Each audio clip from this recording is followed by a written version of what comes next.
할렐루야. 오늘도 설교 나눔을 시작하겠습니다. 우리는 계속해서 예수님의 족보를 통해서 예수님께서 오신 이유를 찾고 있는데요. 특별히 5명의 여인들을 살펴보았습니다. 오늘은 마지막 마리아에 대한 이야기 함께 나누었어요.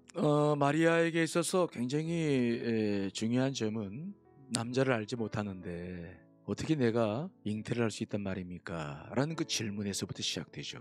천사의 수태고지를 받았을 때 여러 가지 정말 엄청난 일이었기 때문에 의구심도 많이 들고 불안도 있었고 두려움도 있었을 텐데, 우선 마리아는 자기의 질문을 시작해요.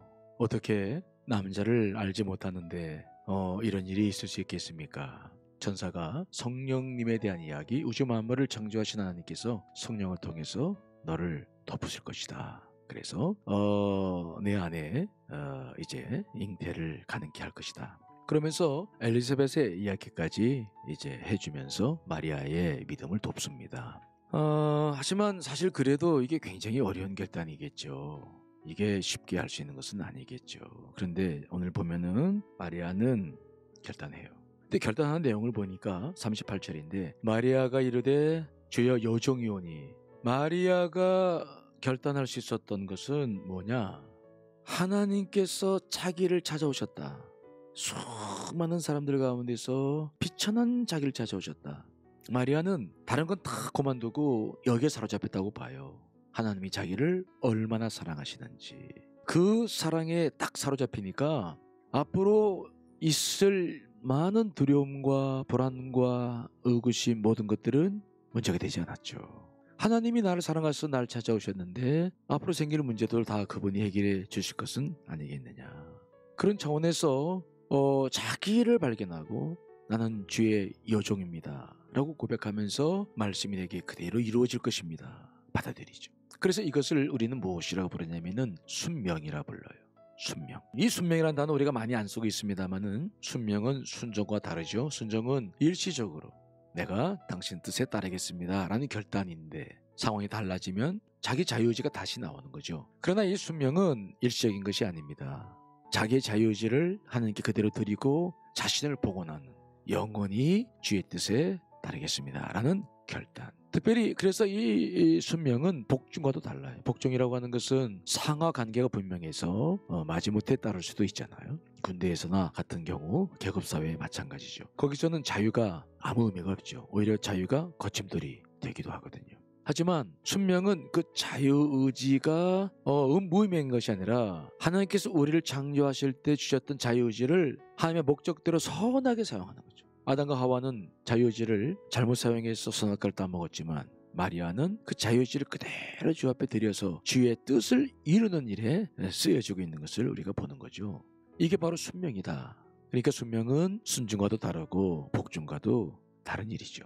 그렇다고 한다면 어떻게 이런 일이 가능했을까? 무엇 때문일까? 딱 한 가지예요. 하나님의 사랑 때문이죠. 하나님이 날 사랑하시기 때문에 이런 순명이 가능하다. 그래서 그 마리아가 엘리사벳을 찾아뵀을 때 엘리사벳이 임신한 것을 보고서 함께 찬양하는데, 그때 하나님께 올렸던 찬양의 첫머리가 뭐냐면 그의 여종의 비천함을 돌아보셨다. 하나님께서 비천한 나를 찾아오셨다. 그것 때문에 마리아는 순명을 결정하는 거예요. 저도 그런 경험을 제가 말씀드렸죠. 저도 은혜를 받고 제일 감사했던 게 그거였어요. 내가 성령의 은혜를 체험했다라기보다도 하나님이 날 발견하셨구나, 날 찾으셨구나, 이게 너무 고마워서 저도 지금은 이제 순명이라는 단어를 쓰지만 그 당시에는 그것도 모르면서 제 생애를 주님께 드리는 결단을 했었는데요. 여러분, 너무 죄에 사로잡히지 마세요. 우리가 받은 사랑은 우리가 저지른 죄를 넘어서요. 하나님은 절대로 여러분들을 죄인이라고 부르지 않아요. 여러분 자녀들이 다투고 싸우는 거 보세요. 우습지 않아요? 사랑스럽지 않아요? 그것처럼 하나님도 우리가 악의 다툼하며 살아가는 모든 모습들을 나쁘게만 보지 않으세요. 하나님은 우리를 사랑하시되 스바냐 3장 17절 말씀처럼 그가 너로 말미암아 기쁨을 이기지 못한다. 그만큼 우리를 사랑하십니다. 그러므로 하나님의 사랑을 회복하세요. 그러면 우리도 주님 앞에서 순명의 삶을 살아갈 수 있다. 특별히 이 순명의 삶을 결정한 사람들은 특징이 있는데 모든 것을 하나님께 의탁하죠. 왜냐하면 자유의지를 주 앞에 드리기 때문에 모든 것이 하나님의 상황 속에서 하나님의 뜻 가운데서 되어져야 된다는 사실을 굳게 믿어요. 그래서 그냥 의탁합니다. 마리아도 보면은 요한복음 2장에 보면은 가나안의 혼인잔치집에서도 포도주에 대한 문제를 말씀했었을 때 예수님께서 내 때가 되지 않았다라고 거절하셨죠. 그때 마리아는 하인들을 불러서 말합니다. 너희에게 무슨 말씀을 하시든지 그대로 해라. 예수님과 다투지 않아요. 예수님께 그냥 맡겨드려요. 그리고 하인들에게도 그 말을 따르라.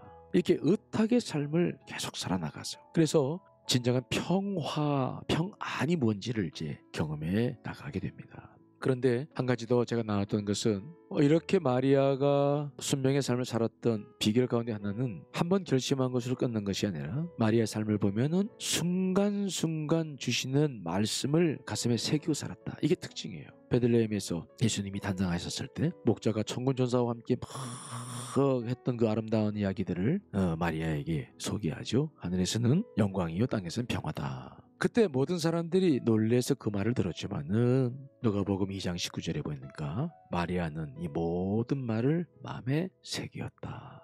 마리아는 순간순간 주님이 주시는 말씀을 새기면서 자신의 의지가 자기를 끌어가지 않고 그 말씀에 의해서 살아갈 수 있도록 자신을 내어 맡겼죠.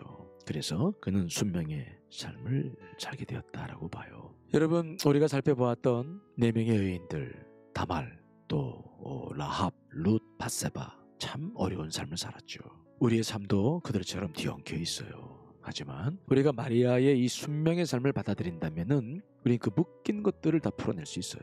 이번 새해를 어떻게 사실 겁니까? 여러분, 다시 한번 마리아를 마음에 품고 마리아처럼 순명의 삶을 살아서 여러분, 이 새해에는 새로운 은혜와 축복을 한번 경험해 보시기를 간절히 축원합니다. 감사합니다.